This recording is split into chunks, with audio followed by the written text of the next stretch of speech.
আসসালামু আলাইকুম। আজকে সমন্বিত ৯ ব্যাংক ও আর্থিক প্রতিষ্ঠানের অফিসার সাধারণ পদের পরীক্ষা অনুষ্ঠিত হয়েছে। পরীক্ষার সময় ছিল ৬০ মিনিট এবং পরীক্ষায় পূর্ণমান ১০০ নম্বর অর্থাৎ ১০০টি এমসিকিউ ছিল। তো এখানে প্রশ্ন সমাধানটি দেওয়া হলো। তার আগে আপনারা যারা আমার চ্যানেলে নতুন আছেন চ্যানেলটি সাবস্ক্রাইব করে সাথে থাকবেন, কারণ সকল পরীক্ষার প্রশ্ন সমাধান এবং নিয়োগ বিজ্ঞপ্তি কিন্তু আমরা দিয়ে থাকি। তো এখানে আসুন প্রশ্ন সমাধান। ১ নম্বরে আছে চন্দ্রাবতী কোন শতকের কবি? উত্তর খ ১৬।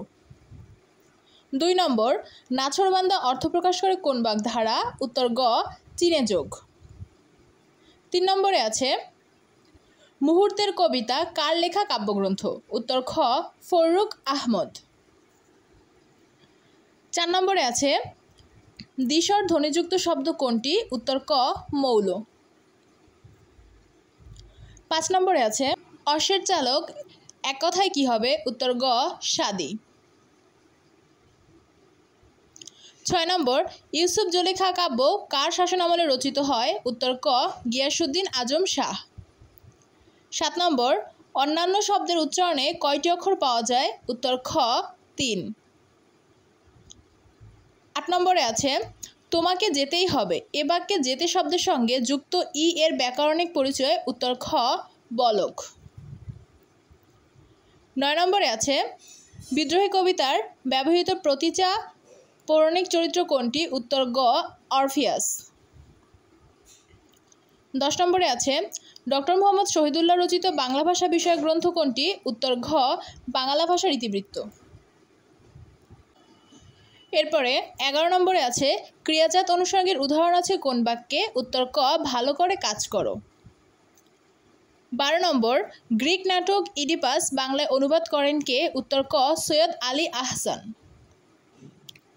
১৩ নম্বরে আছে কোন দুটি শব্দ পদ্ম শব্দের সমার্থক? উত্তর খ নলিন রাজীব।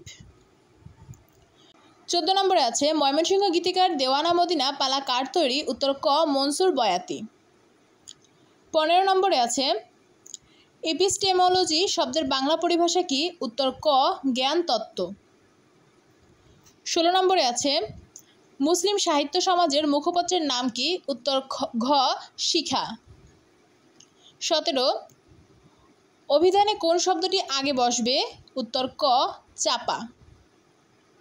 ১৮ কবি আল মাহমুদ প্রয়াত হন কোন তারিখে? উত্তর খ ১৫ই ফেব্রুয়ারি ২০১৯। ১৯ নম্বরে আছে উপসর্গযোগে গঠিত শব্দ কোনটি? উত্তর খ অনুমান।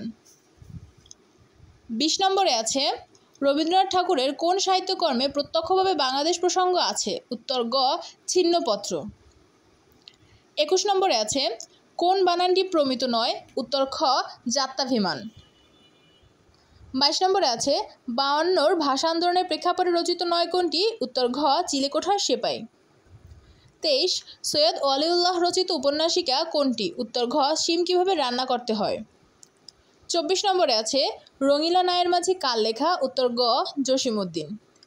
২৫ গণ্ডূষ অর্থ কি? উত্তর ঘ অল্প পানি। এই হচ্ছে বাংলা অংশের সমাধান শেষ হলো। এরপর আমি কিন্তু খুব শীঘ্রই ইংরেজি, সাধারণ জ্ঞান, অঙ্ক প্রত্যেকটা সমাধানই দিয়ে দিব আলাদা আলাদা করে, যাতে আপনাদের অল্প ভিডিও দেখেই পড়তে সুবিধা হয়। আর হচ্ছে কে কত পেলেন ২৫-এ অবশ্যই কিন্তু কমেন্ট করে জানাবেন। সাথে থাকবেন সকলে। কিছুক্ষণের ভিতরে কিন্তু এর অন্যান্য অংশের প্রশ্ন সমাধান পার্ট আমি দিয়ে দিব। আল্লাহ হাফেজ।